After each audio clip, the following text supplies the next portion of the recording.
지금은 삼성전자를 굳이 이제 끝났어 라고 이제 이렇게까지 생각할 필요는 없다. 저는 이런 말씀 드릴게요. 생각이 또 바뀌셨을 수도 있어요. 아니요, 생각 바뀌지 않았습니다. 예, 여전히 네이버 카카오는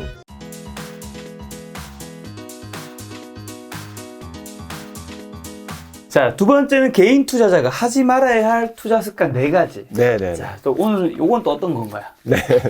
그러니까 기본적으로 네. 우리가 이제 투자는 이렇게 해라. 이런 얘기들은 되게 많잖아요. 네. 뭐 그런 것도 저도 뭐 여러 가지 있지만 오늘은 이것만 한 4가지 정도만 안 해도 우리가 네. 주식시장에서 살아남을 수 있고 네. 여러분들의 돈을 안전하게 지킬 수 있습니다. 라는 거 4개 정도만 제가 말씀드릴게요. 네, 좋습니다. 예, 이거는 저는 제가 이제 굉장히 오랫동안 운용을 하고 저도 개인 투자를 옛날에 해봤고 운영 이 업에 들어오기 전에 했을 때 그리고 주변에서 개인 투자하시는 분들이 진짜 많은데 네. 이 4가지 중에 하나라도 잘 못 지키면 네. 결국에는 우는 일이 생깁니다. 예. 근데 첫 번째가 용돈 받는 날이라는 그림이 이제 있는데 네. 용돈 버는 그런 어떤 마음으로 주식 투자하지 마십시오. 예, 제가 한번 그때도 한번 잠깐 말씀드렸는데 이게 되게 중요해요. 왜냐하면 용돈 정도 벌어야지. 소주값 정도 해야지. 내가 담배값 벌려고 내가 주식 투자한다. 소소하게. 이렇게 시작하는 게 매우 위험합니다. 매우 위험한데 왜냐하면 우리가 투자 규모가 작아지면요. 우리가 되게 가볍게 시작하게 돼요. 그쵸. 예, 가볍게 시작을 해서 운이 좋게 또 돈을 버는 케이스가 많아요. 네. 우리가 가볍게 바이오 주식을 하나 샀어요. 한 100만 원. 100만 원이 누구한테는 큰 돈이 있으니까 50만 원 샀어요. 네. 근데 얘가 갑자기 한 2배, 3배 난 거예요. 그러면 200%? 이게 투자 전문가들 뭐 1년에 10%도 못 보는데 나 천재인가? 이러면서 그러면서 갑자기 엄청난 자신감이 생깁니다. 자신감이 생기면서 규모가 확 느는 거예요. 그러면서 막 갑자기 몇 천만 원이 되고 막 그 이상이 되면 이제 왜냐하면 처음에 시작할 때 우리가 투자 기준을 안 세웠잖아요. 투자 원칙을. 그러면서 굉장히 어려운 길로 가는 거죠. 멘탈이 깨지고 손실이 나면 규모가 커지니까 손실 금액도 커질 거고 그러면서 이제 정말 일상까지 흔들리는 그런 상황이 온다. 그래서 첫 번째 요행으로 돈을 번 거를 본인의 실력으로 착각하지 마십시오. 네, 이 부분은 꼭 한번 말씀드리고 싶었고요. 네. 그다음에 두 번째가 여러분들 가장 제가 주변에서 많이 보고 있어요. 고집 피우시는 분들. 네, 주식 투자하면서 이 고집을 피우면 제일 안 되는 게 주식 투자에서 고집이에요. 그러니까 자기가 어떤 종목을 선택했는데 이 종목은 무조건 잘 될 거야. 남들이 뭐라도 귀 닫고 이런 습관은 매우 위험합니다. 제가 볼 때는 고집스러운 태도나 이런 거는 연구하시는 분들, 신약 개발하시는 분들, 뭐 우주항공에서 내가 이 추진 엔진을 한번 끝까지 만들어 보려고, 내가 이 알고리즘을 평생 만들어 보겠다. 이런 거는 고집을 피우는 게 맞죠. 하지만 주식 투자는 매우 유연해야 됩니다. 유연하지 않으면 정말 이게 한순간에 나락으로 계속 갈 수 있어요. 왜냐하면 본인이 생각한 종목이 좋다고 하면 우리가 계속 돈을 태울 수 있거든요. 빠질 때마다. 그게 물타기라고 하는데 그런 부분에서 매우 위험하다. 그러니까 제가 이 얘기를 왜 이렇게 강조를 하냐면 제가 유튜브를 보다 보면 많은 채널들을 보다 보면 이제 돈을 많이 버셨다는 분들 얘기가 공통점이 몇 개 있더라고요. 뭐냐면 리먼 때, 금융위기 때, 그다음에 작년에 코로나 때, IMF 때 엄청 막 급락했는데 뭐 이렇게 탁 사놓고서 딱 컴퓨터 끄고 여행 갔다 오니까 막 2배, 10배 났어. 이런 분들. 물론 그런 분들이 그렇게 돈을 많이 버시면 좋죠. 그렇게 당연히 벌었을 수도 있고. 근데 이게 일반 개인분들이 듣기에 매우 위험한 투자 전략이에요. 그러니까 2가지 가정이 들어가 있어야 돼요, 여기는. 왜냐하면 이분들이 얘기하는 거 있잖아요. 우량주를 장기 투자하면 무조건 번다. 이게 많은 분들이 말씀하시는 거거든요. 네, 그렇죠. 근데 여기서 큰 2가지 가정이 필요한 거죠. 우량주를 픽해야 되고, 일단 우량주를 무조건 선정을 해야 되고, 두 번째는 장기라는 개념이 있어야 됩니다. 장기. 근데 첫 번째, 우량주를 어떤 기준으로 선택할 것인가. 제가 아까 말씀드렸죠. 삼성전자가 우량주죠. 근데 삼성전자 올해 9만 원짜리 사신 분은 우량주라고 생각할까요? 아니요. 30% 조정받았는데. 그러니까 우량주도 언제든 조정폭이 클 수 있습니다. 그리고 두 번째는 종목 선정이라는 게 좋아야 된다는 가정이 첫 번째고 두 번째는 장기. 이 장기의 기간이 언제입니까? 6개월입니까? 1년입니까? 10년입니까? 이 기준을 잘 선정을 하고 해야 되는데 이런 큰 2가지 전제 조건 없이 무턱대고 이 종목은 굉장히 좋은 종목이니까 남들이 좋은 종목이래. 우량주래. 그럼 이거 계속 오래 들고 그냥 있으면 무조건 먹겠다는 생각이 되게 위험하다. 그게 고집이에요. 예를 하나 들면 이제 아모레퍼시픽이라는 종목이 굉장히 다 우량주라고 말씀하시잖아요. 그렇죠. 예, 용산에 아주 큰 건물이 있고. 제가 뭐 아모레퍼시픽을 뭐 이렇게 안 좋다고 말씀드리는 거 아니고요. 지금은 아모레퍼시픽이 2015년도에 그때 이제 시가총액이 그때 제 기억으로는 주가가 거의 한 20조가 넘었던 것 같아요. 잘 기억이 안 나는데 그때 이제 아모레퍼시픽을 그때 사신 분은 우량주라고 2015년도, 14년도 이때 사신 분은 지금 거의 반토막이 더 났습니다. 네, 지금 50% 이상 더 빠졌을 거예요. 그러니까 이제 그러면 장기로 좋아지겠지. 근데 이 장기가 벌써 5년이 됐고 회사는 우량주인데 요즘에도 아모레퍼시픽이 중국에서 좀 어렵거든요. 네. 경쟁이 치열하고. 네. 그러니까 그런 부분들이 있다. 근데 고집스럽게 나는 아모레퍼시픽이라는 종목을 계속 사서 모을 거야. 네. 그런 분들은 이 시장에 매우 소외됐겠죠. 네. 고통스럽고. 그래서 지나치게 고집을 피우시면 안 된다는 말씀을 꼭 드리고 싶어요. 여기서 좋은 종목 기준이 되게 중요하다고 하셨는데 맞습니다. 네. 이사님 생각한 좋은 종목 기준은 제가 이제 한번 종목 선정의 기준은 제가 따로 제가 말씀을 드리고 싶은데 네. 일단 제가 중요하게 보는 건 매출 성장률이 잘 나온 회사를 좋아합니다. 네. 네, 매출 성장률이 최소한 20% 정도 네, 나오고 그 다음에 매출 성장률이 20% 나오면서 마진이 좋아지는 회사, OP 마진, 영업이익률이 조금이라도 좋아지는 회사들. 이런 회사들을 잘 눈여겨보고 투자 대상으로 많이 섭습니다. 네. 네. 네. 네, 매우 중요하다고 봐요. 넷플릭스를 제가 이제 어제 제가 넷플릭스를 조금 분석을 좀 했어요. 어제 이제 제 채널에서 이렇게 하다가 많은 분들이 조금 요즘 최근에 K-드라마 너무 관심 많잖아요. 관심 많죠. 드라마 제작사 지금 주가 어떻게 해야 되냐고. 그래서 일단은 그러면 넷플릭스를 먼저 알아야 되거든요. 넷플릭스가 사실은 만든 효과니까. 오징어 게임도 넷플릭스가 결국에는 투자를 해서 나비 효과가 된 건데 그렇죠. 넷플릭스가요. 2017년도만 해도 시가총액이 2017년도만 해도 15년도만 해도 50조였어요. 50조. 근데 2017년도에 150조가 됩니다. 그 다음에 이제 2017년도에 50조였고 네. 2020년 초에 그때 150조였어요. 네. 그러니까 우리가 코로나가 터지기 직전에 150조였고 네. 그 다음에 이제 어제 기준으로는 280조가 됩니다. 왜 이렇게 올랐냐? 넷플릭스의 재무제표를 보면요. 넷플릭스가 횡보한 기간도 꽤 많아요. 근데 넷플릭스는 매출은 계속 늘죠. 가입자가 되니까. 그렇죠. 근데 2017년도 이 중반 요때만 해도 넷플릭스가 마진이 전혀 안 늘었어요. 네. 마진이 4, 5%에서 왔다 갔다 했어요. 그러니까 이제 투자자들이 이런 거죠. 이 회사 정말 돈을 벌 수 있나?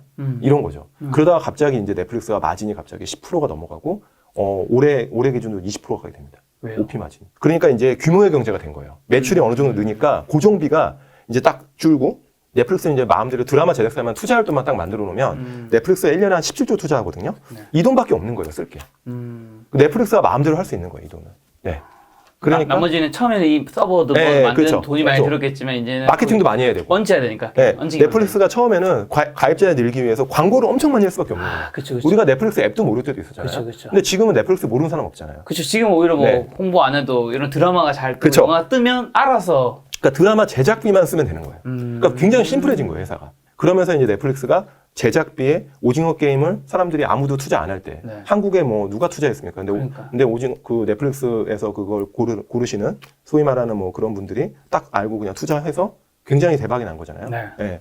넷플릭스 뭐 1조 벌었다고 하지만 그게 시가총액 증분을 보면 훨씬 더 큰 거거든요. 네. 네. 그럼 넷플릭스는 사실 워낙 글로벌 주식이 편하게 여쭤볼 수 있으니까 향후 미래는 좀 어떻게 보세요? 저는 좋게 봅니다. 훨씬 지금도 훨씬 더. 네. 왜냐하면 넷플릭스가 지금 넷플릭스를 우리가 약간 걱정하는 건 딱 하나잖아요. 경쟁이 치열해지는 거잖아요. 디즈니 플러스도 들어오고 그러니까. 지금 뭐 아마존 프라임도 있고 다른 OTT들이 막 계속 들어오잖아요. 이제 애플 TV도 있고 그죠? 말만 들어도 이제 경쟁이 장난 아니잖아요. 애플이라는 회사는 딱 들어오면 그냥 무섭잖아요. 그다음에 뭐 아마존도 그렇고 다 시가총액 2,000조씩 하는 회사들이니까. 근데 이런 거죠. 저는 넷플릭스의 선구안을 믿습니다. 선구안. 넷플릭스가 드라마를 투자하는 그게 선구안. 그것도 굉장히 무형의 엄청난 능력이거든요. 네네. 물론 디즈니 플러스도 그런 선구안이 있고 돈을 네. 많이 쓰겠지만 네. 넷플릭스가 하고 있는 그런 어떤 드라마를 잘 고르고 과감하게 투자하는 그런 아이덴티티 DNA거든요. 그 DNA를 쉽게 따라하기가 어렵다. 그리고 그게 첫 번째고요. 두 번째는 우리가 만약에 디즈니 플러스를 가입한다고 해서 넷플릭스를 해제하지 않습니다. 많은 사람들이. 지금 사람들이 약간 오해하시는 게 맞아요. 디즈니 가입하면 나 넷플릭스 해제해야지 이런 분들 계시겠지만 실제 미국에서는요. OTT를 보통 한 두세 개 써요. 맞아. 네. 보통 하나만 쓰지 않아요. 네. 그렇기 때문에 여러분들 뭐 10,000원이라는 돈이 월에 큰 돈일 수 있죠. 커피 2잔인데 네. 드라마 좋아하시는 이미 넷플릭스 가입하신 분들은요. 네. 어느 정도 드라마에 대한 이게 있는 거고 네. 디맨드가 그리고 넷플릭스랑 디즈니 플러스랑 같은 드라마를 상영하지 않아요. 맞아. 다 드라마 종류가 다르기 좀 달라요, 때문에 좀 달라요. 다르기 때문에 다 각자 가입하고 봐야 돼요. 구독할 수밖에 없어. 저도 넷플릭스랑 왓챠 2개 있어요. 그러시니까. 다 그렇잖아요. 그게 이제 2개, 3개. 미국을 보니까 3개까지 늘은 것 같아요. 그래서 넷플릭스를 그렇게 막 경쟁에 걱정할 건 없고, 네. 저는 그래요. 시가총액 280조면은 우리가 가장 매일 쓰고, 거의 이제 많은 사람들이 쓰고, 지구상에서 지금 2억 명의 가입자가 있습니다. 넷플릭스 가입자가. 우리 전체 지구의 인구가 78억인데, 2억이라는 숫자가 많을 수도 있고 적을 수도 있는데요. 한 3% 되는 거잖아요. 근데 이게 많은 솔직히 아프리카 이런 것들 제외하고 보면 정말 이 엄청난 구독자가 지금 확보되어 있는 거고 넷플릭스는 더 이상 마케팅이 필요 없는 회사다. 근데 디즈니 플러스는 마케팅을 많이 해야 돼요, 지금부터는. 네. 숫자는 공격적으로 제시하고 있지만 네네. 넷플릭스의 아성을 쉽게 깨기는 어렵다. 네, 이렇게 좋습니다. 봅니다. 네. 자, 세 번째는요. 세 번째는 아까 제가 서두에 아까 말씀드린 거. 처음부터 차트나 수급에 너무 의존하지 마라. 제가 이제 삼성전자 차트를 왜 갖고 왔냐면 삼성전자 차트 이거 막 기술적 지표 제가 막 다 집어놨거든요. 뭔가 이거 딱 보면 그럴싸해 보여요. 이거 보면 미래의 주가가 보이는 것처럼 딱 이렇게 말씀하시는 이렇게 복잡한 그래프도 처음 보는 것 같습니다. 뭐가 이렇게 많죠? 네, 이런 차트 몇 개 넣어놓으면 저는 사실 이걸로만 설명할 수 있거든요. 미래의 차트는. 그러면 이런 거 보면 삼성전자 막 일일이 막 D램 공부하고 메모리 공부하고 스마트폰 공부하고 비메모리 또 뭐 TSMC 공부하고 이렇게 투자하고 싶지 않은 거죠. 나는 빨리 돈을 벌어야 되는데 이거 딱 보고 한 3분 만에 이거는 이제 일주일 후에 이거 5% 오르겠다. 이런 투자 방법을 원하시는데 그게 제일 위험한 겁니다. 절대 그런 방법 없고요. 기술적 지표는 참고만 하셔야 돼요. 참고만. 이거를 메인 드라이버로 보고 투자하시면 자꾸 이제 처음에는 맞을 수 있어요. 근데 하다가 보면 이게 굉장히 위험한 어떤 방법이 될 수 있다. 그래서 또 차트나 어떤 수급에 너무 의존하지 말아라. 이 얘기를 꼭 좀 드리고 싶습니다. 네. 삼성전자 얘기 나왔으니까 그래도 이사님도 장기적으로는 괜찮다고 생각하시는 거죠? 예, 중장기로는 삼성전자만큼 이 변화에 잘 도전적으로 대응한 회사는 없었는데 지금은 이제 메모리 업황 자체에 대한 어떤 걱정이 있는 거고 저는 이제 삼성전자 주식을 제가 이제 계속 말씀을 드리면서 이런 말씀 많이 들어요. 삼성전자가 굉장히 펀더멘탈이 장기적으로 계속 잘 좋아지고 위기를 잘 극복하는 그런 회사입니다. 하지만 변동성은 큰 주식입니다. 변동성. 그러니까 여러분들이 그걸 잘 보셔야 돼요. 우리가 삼성전자가 고점에서 지금 올해 하면 20-30% 조정받고 이런 게 왜 이러지 이게 아니라 늘상 있었던 일이에요. 생각보다. 우리가 연간으로 보면 삼성전자가 10% 이상 빠진 해가 최근에 한 15년 동안 2번밖에 없긴 해요. 근데 고점 대비 빠진 거 보면요. 20-30% 빠지는 게 많아요. 그래서 생각보다 변동성이 큰 주식이다. 왜 그러냐면 메모리 업황이 변동성이 커서 그래요. 네, 메모리 업황이 아무래도 베이스고. 그래서 삼성전자도 이걸 극복하고자 비메모리를 늘리려고 하는 거고 투자를.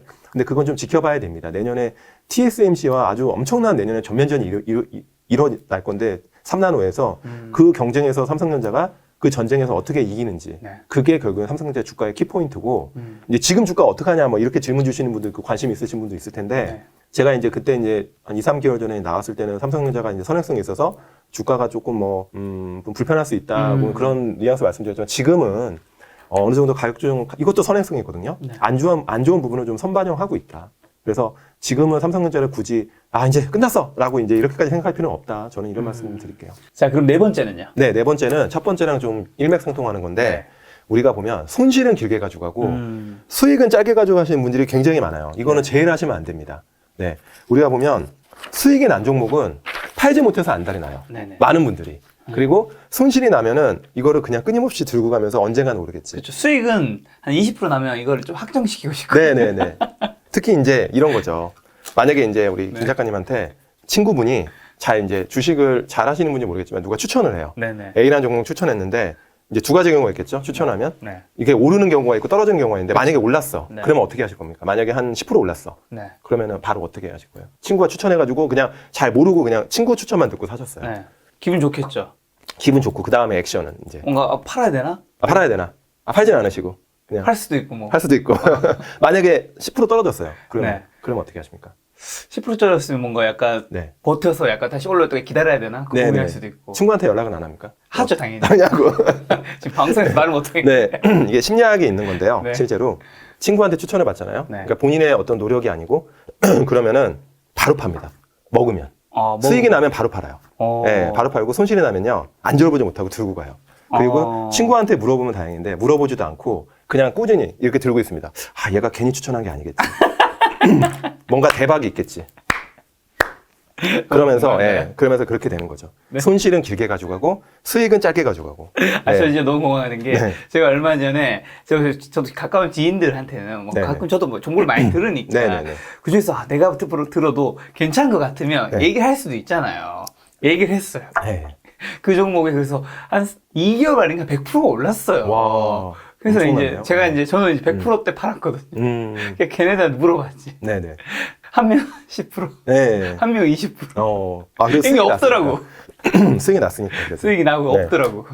못 견디더라고, 약간. 그렇죠. 그게 있습니다. 그러니까 이 말은 본인이 공부하지 않고 확신이 없으면 결국에는 그런 투자 방법이 굉장히 위험하다. 이런 말씀을 좀 드리고 싶은 거고요. 윌리엄 오닐이 이런 말을 했습니다. 투자의 대가. 제가 굉장히 존경하는 투자의 대가인데 당신의 돈을 벌게 해주는 건 머리가 아니다. 엉덩이다. 엉덩이. 그러니까 꾸준히 눌러 있어. 먹었으면 끝까지 포지션을 지켜라. 네. 요즘에는 손가락이겠죠. 손가락으로 이제 운용을 하니까. 네. 이렇게 네 가지를 꼭 이제 투자자분들이 조금 요런 부분은 안 하셨으면 좋겠다. 네. 이 습관은 좀 버리자. 좀 말씀 꼭 드리고 싶네요. 요걸 안 하는 것만으로도 이제 본인의 투자 실력은 굉장히 높아질 수 있다. 일단 굉장히 망가지진 않습니다. 네. 정말 자기의 원금을 잘 지킬 수 있어요. 우리가 중요한 건 일단 원금을 지킨 다음에 돈을 버는 거거든요. 네. 네. 알겠습니다. 오늘 두 가지 얘기해 주셨는데 저는 특히 첫 번째, 위드 코로나 시대 투자 전략이 굉장히 논리적이라서 그래요? 굉장히 마음에 드는. 네네. 저희 투자 포트도 살짝 변경해야 되지 않을까 라는 생각이 들었는데 네. 가시기 전에 요거는 뭐 늘 예전부터 말씀해 주신 종목 두 종목이니까 네네. 이제 네이버, 카카오 예전에 굉장히 강하게 이거는 뭐 네네. 너무 좋다고 하셨잖아요. 근데 요즘에는 어쨌든 네네. 확 많이 하락했다. 요건 그렇죠. 잠깐 살아나긴 했지만 네네네. 최근의 그런 상황을 봤을 때는 좀 어떻게 보고 계신지 생각이 좀 바뀌셨을 수도 있어요. 아니요, 생각 바뀌지 않았습니다. 그래요? 여전히 네이버 카카오는 정상의 궤도로 가고 있고, 근데 뭐 그런 건 있죠. 정부의 정책에 맞서면 안 됩니다. 네. 정부와 맞서면 안 돼요. 그러니까 정부의 규제가 무섭긴 해요. 근데 그것 때문에 주가는 어느 정도 조정을 받았기 때문에 지금부터는 이제 펀더멘탈만 좀 보시면 될 것 같고요. 네. 제가 죄송한데 홍보 같지만 네네. 제 채널에 이제 네이버 카카오 분석한 영상이 있습니다. 네, 그걸 한번 보시면 참고가 많이 되시지 네, 않을까. 탁튜브. 네, 탁튜브. 아유, 죄송한데 홍보가 아니고 이제 거기에 자세하게 말씀드렸고 그쵸. 결론적만 말씀드리면 펀더멘탈은 이상이 없고 네. 저는 계속 좋게 보고 있다. 이 말씀 꼭 드리고 싶습니다. 알겠습니다. 벌써 이제 10월 말이죠. 네네. 제가 이사님을 처음 뵌 게 이제 한창 뜨거운 네. 7월쯤이었는데 이제 벌써 이제 가을도 없고 요즘엔 바로 겨울 오고 있더라고요. 이제 남은 11월, 12월 개인 투자자분들 좀 어떻게 좀 대응하면 좋을지 마지막 한마디만 부탁드립니다. 네네. 최근에 뭐 스태그플레이션 우려도 있고 장이 좀 안 좋은데 저는 그래요. 그건 지나친 우려라고 보고 적정한 인플레이션은 주식시장의 호재입니다. 오히려 가격을 전가해서 기업들의 이익이 나고 여러분들이 소비를 많이 할 수 있게 하고 임금이 올라가고요. 그렇기 때문에 너무 주식시장을 너무 걱정을 하지 마시고요. 대신 종목을 고르실 때 너무 이제 유튜브 같은 어떤 직관적인 부분에 너무 의존하지 마시고 여러분들이 스스로 좀 공부도 하시고 그런 부분이 필요하다. 그래서 투자를 1년, 2년에 끝낼 생각하지 마시고요. 굉장히 긴 여정입니다. 장기적으로 꾸준하게 복리로 벌면 되는 거예요. 그래서 길게 여러분들이 안전한 투자 그런 방법들을 좀 많이 고민하시고 대응하시면은 주식 투자가 굉장히 재미도 있고요. 여러분들의 또 어떤 자산도 불리는 아주 좋은 재테크 수단이라고 저는 보고 있습니다. 알겠습니다. 가시기 전에 마지막으로 단답형 하나만 질문 드리고 끝내도록 하겠습니다. 연말에는 지금보다는 좀 더 좋게 보세요? 어떠세요? 주식시장 전체적으로. 저는 연말은 지금보다 좋게 봅니다. 지금 알겠습니다. 오늘 만남의 손님은 유진자산운용의 김탁 이사님이었습니다. 지금까지 여러분 소중한 시간 함께 해주셔서 정말 감사합니다. 오늘도 김 작가였습니다. 고생 많으셨습니다. 예, 감사합니다. 네.